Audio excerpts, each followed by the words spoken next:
Sabe, irmãos, quando se fala em família, logo vem no pensamento um pai, uma mãe, filhos, e depois netinhos, enfim. Algumas pessoas que vão aumentando, né, com o tempo. Quando eu me casei, era só eu e minha esposa. Depois veio o Júnior. Depois veio a Késia. E mais tarde nasceu Jéssica. Depois nasceu,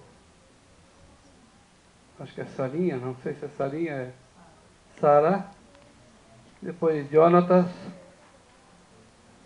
E depois Wesley. E depois... não. Stephanie.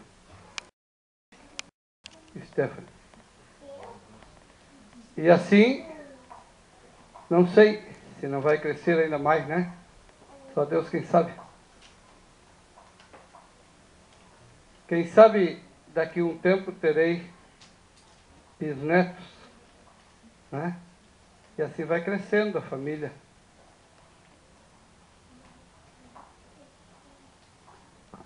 Existe uma coisa que é muito interessante na palavra quanto à família. Salmo 128 nos diz o primeiro versículo: bem-aventurado aquele que teme ao Senhor e anda nos seus caminhos. É o primeiro passo do homem feliz.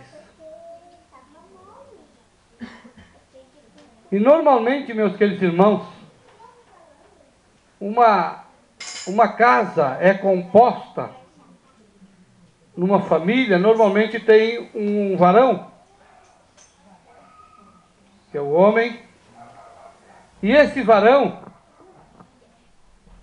pela lógica, deve ser o líder,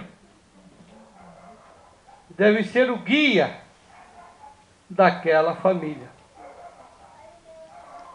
Então este homem, se ele for bem-aventurado, automaticamente ele vai abençoar a família. Sabe, viver em família não é tão fácil, não. Primeiro que quando nós casamos, casamento, eu creio que foi no casamento dos irmãos que já estão casados, e vai ser na vida dos jovens que ainda vão casar. Eu vim com a bagagem lá da minha casa. Costume do meu pai, costume da minha mãe que eu peguei, né? Costumes da minha família. Cada família tem um costume, né? Tem um hábito. Algumas um pouco diferente. Algumas famílias têm até alguns hábitos estranhos. Para mim, quem sabe para eles é tão comum, tão normal. Quando eu cheguei lá no Nordeste, eu achei muito engraçado, né, as famílias. Eu estava prestando atenção e aí chegava de manhã, eu pousava na casa dos irmãos, né? E quando chegava de manhã, a primeira coisa que eles diziam: benção mãe, benção pai, benção tio, com a mão bem retinha assim, né?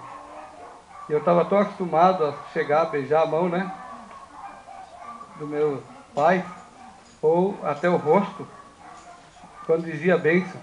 Não é, irmão Edgar? Não é assim? Agora já não dão mais bênção, né? Aqui também não dão bênção. Estou perdendo a bênção dos pais. Mas, tudo bem. Hábitos que o nordestino tem diferente do gaúcho. E as famílias, mesmo aqui e lá, eu via que uma família nordestina às vezes não tinha o hábito da outra família nordestina também. Porque cada um de nós, imagine quando casamos, né? Imagine quando casa, então, um gaúcho com a nordestino, ou ao contrário, né? Imagina a diferença, né? Do dia para a noite, cada um tem os seus hábitos, seus costumes, né? Quanto é mais difícil até se entrosarem. Mas só tem uma coisa, a Bíblia diz que o homem que teme ao Senhor é bem-aventurado. E aí, como ele é bem-aventurado, como ele é abençoado, ele passa essa bênção para a família. Amém? Amém. E aí há uma adaptação. Sabe por quê? Porque o amor faz adaptação.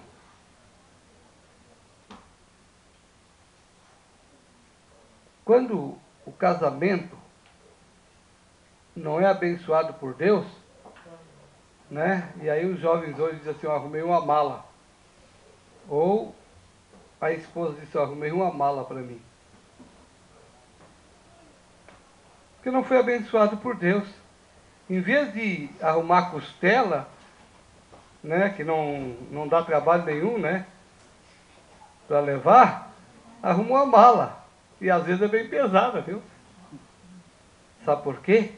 Porque muitas vezes nós deixamos de temer ao Senhor. Bem-aventurado o varão que teme ao Senhor. Aquele que teme ao Senhor. E o segundo versículo é muito gostoso. Do trabalho de tuas mãos comerás. Outra tradução diz, comerás o teu pão, feliz serás e tudo te irá bem. Isto significa que o esposo vai trabalhar com alegria. Imagina um esposo bem tratado, como trabalha com alegria. Imagine quando o esposo chega em casa cansado e a esposa, em vez de abraçá-lo, dá um cheiro, né? Como diz o nordestino, dá um cheiro, aqui nós falamos, dá um beijo, né? Ele entra na porta, cansado, principalmente quando vem num ônibus daqueles da Restinga, né? Maravilhoso, né? Ele já chega... E aí a esposa entra dentro de casa e a esposa diz assim, tá vendo? Você não fez isso, você não fez aquilo, você me deixou sem isso e aquilo. Mas que coisa boa quando é o contrário. Quem sabe a esposa ou o esposo que ficou em casa passou dificuldades, porque foi um esquecimento, ou quem sabe alguma coisa não foi feita realmente certo. Mas que bom quando a gente chega e em vez de receber uma pedrada, recebe um beijo. É diferente, né? Pode ser que depois reclame. Não tem problema, né? São um casal. Os dois são uma só carne. Pode reclamar depois, não tem problema. Mas primeiro, dá aquele cheirinho, aquele beijinho tradicional, né? Meu amor, como é que você foi no serviço hoje? Minha querida, como é que você foi no trabalho? E o que chegou primeiro, preparou até lá a toalha limpinha, né? Cheirosa. Aí depois, quando sai do banho, pode, né? Você me deixou dar mal, né? E a minha situação. E aquele que fez o erro vai dizer, meu amor, me perdoa. Realmente, eu esqueci, eu não pude fazer alguma coisa. É tão gostoso quando há essa compreensão de ambas as partes. Do trabalho das tuas mãos comerás o teu pão. Feliz serás. mesmo trabalhando, né? Mesmo fazendo o papel dos outros lá quando tem que chegar tarde em casa, né, irmão? Está feliz, daqui um pouco eu vou estar em casa. Daqui um pouco eu vou estar com meus filhos. Muitas senhoras têm dito para mim, meu marido em vez de vir para casa, vai para o boteco. Quem sabe se ele está sendo bem tratado quando chega em casa, ou ele tem vontade de ir para o boteco e gostaria até de dormir lá perto do boteco.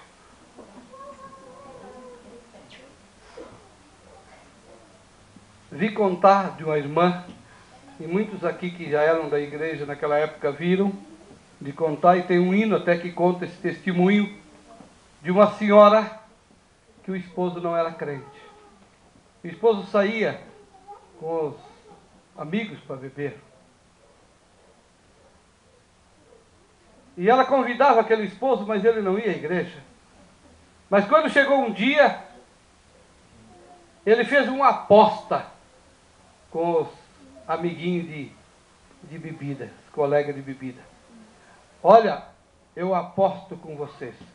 Se eu levar vocês lá na minha casa agora, é madrugada já, e bater na minha casa, vocês vão ver como a minha esposa vai receber, tanto eu como vocês. Com alegria. Os outros dizem, quer nada, ela vai derrubar um balde d'água na nossa cabeça ainda. Você vai ver, quer apostar? E ele bateu na porta da sua casa. Aquela esposa sabia que era seu marido e quem sabe ele estava até bêbado. E ela abriu a porta para aquele marido. E ela disse para ele, meu bem, quem é que está contigo aí? São meus amigos. Manda eles entrar também.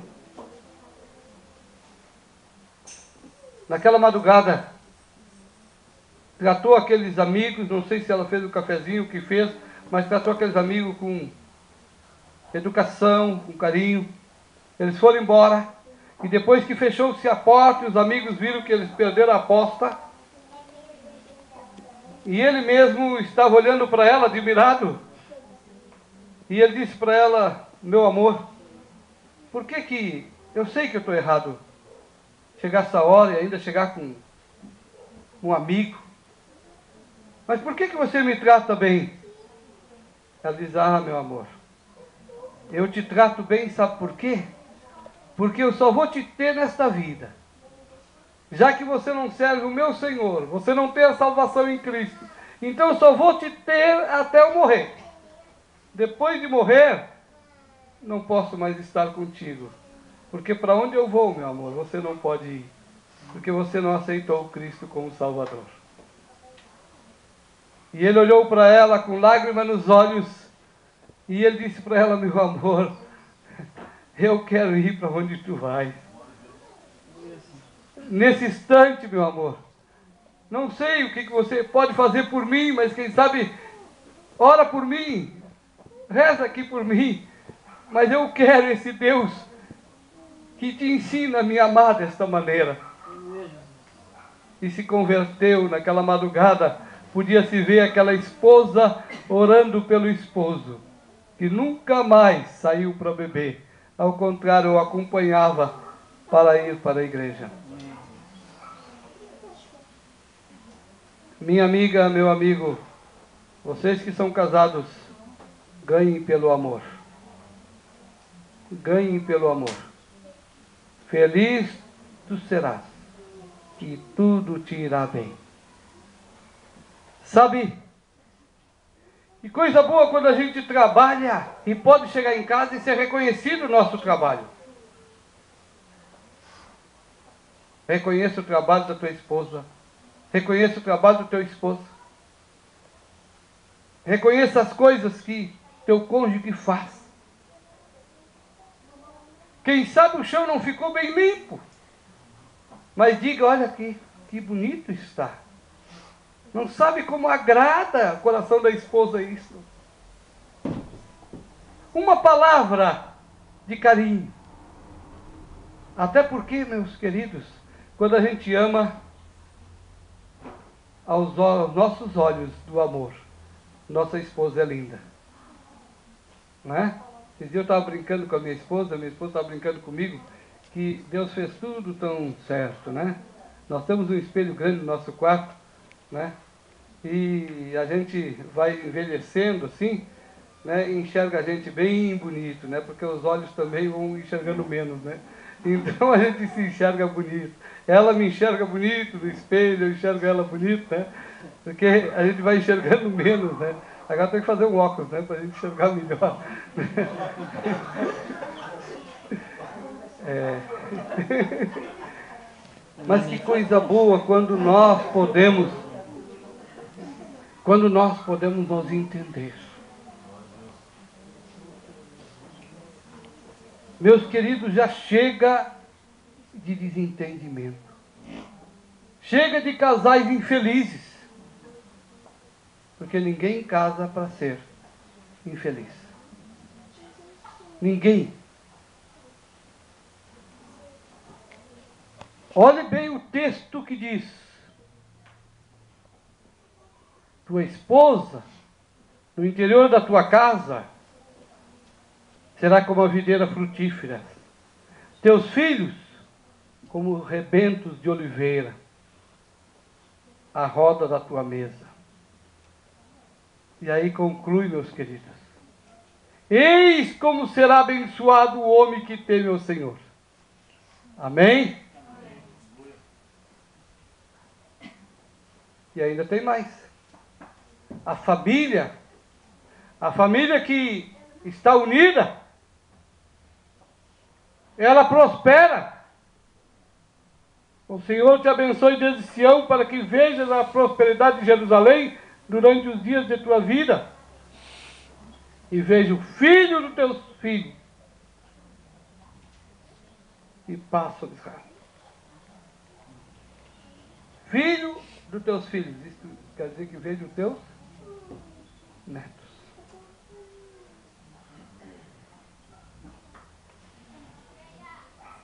A compreensão, a vivência. Por isso que eu sempre digo aos jovens, quando escolher o seu cônjuge, não escolham pelo corpo, não escolham pelo rosto, escolha pelo coração, pela alma, pelos atributos morais, os atributos espirituais. Porque os atributos físicos passarão. Passarão. Tua esposa, que no casamento podia ser muito linda, amanhã depois pode ter uma enfermidade até e ficar bem diferente. Ou o esposo, a mesma coisa. Mas se esses atributos foram morais e espirituais e a vontade do Senhor, então fica tudo muito bonito. Eu sempre guardei no meu pensamento o modo como meu sogro tratou a minha sogra quando ela estava enferma. Meu sogro me deu esse exemplo. Minha sogra adoeceu, bem nova, não sei quantos anos tinha, né? Bem 50? Hã? Acho 48 anos, bem nova ainda. E terminou numa cama, não podia se mover. Tinha todas aquelas dificuldades. E meu sogro sempre estava ali, perto dela, fazendo tudo o que ela precisava. Com todas as dificuldades e enfermidade dela. Eu nunca cheguei lá para dizer, minha sogra está suja, está fedendo, alguma coisa assim. Sempre estava cheirosa.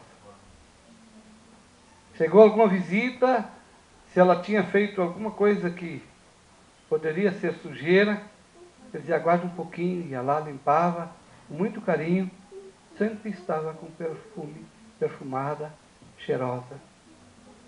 E isso muitas vezes me tocou. Tinha 11 filhos, 11? 12. 12. 12 filhos, 11 irmãos ela teve. Mas se dedicava à esposa até, e se dedicou, até o momento quando ela foi para o Senhor. Eu creio que nós não casamos para nos aproveitar da esposa, e nem a esposa para se aproveitar do esposo. Quando o casamento é no Senhor, então se cumpre o que nós falamos no altar, seja na dor, seja na alegria, seja na tristeza, na doença, enfim, em todo momento. É para sempre. Amém? Que Deus abençoe aos casados aqui, que Deus multiplique o amor de vocês, que vocês possam se amar mais ainda, para que nunca falte a unção de Deus sobre vocês. Quanto mais você está amando o teu esposo e o teu esposo está te amando, mais o Senhor está se alegrando com a tua vida. Amém?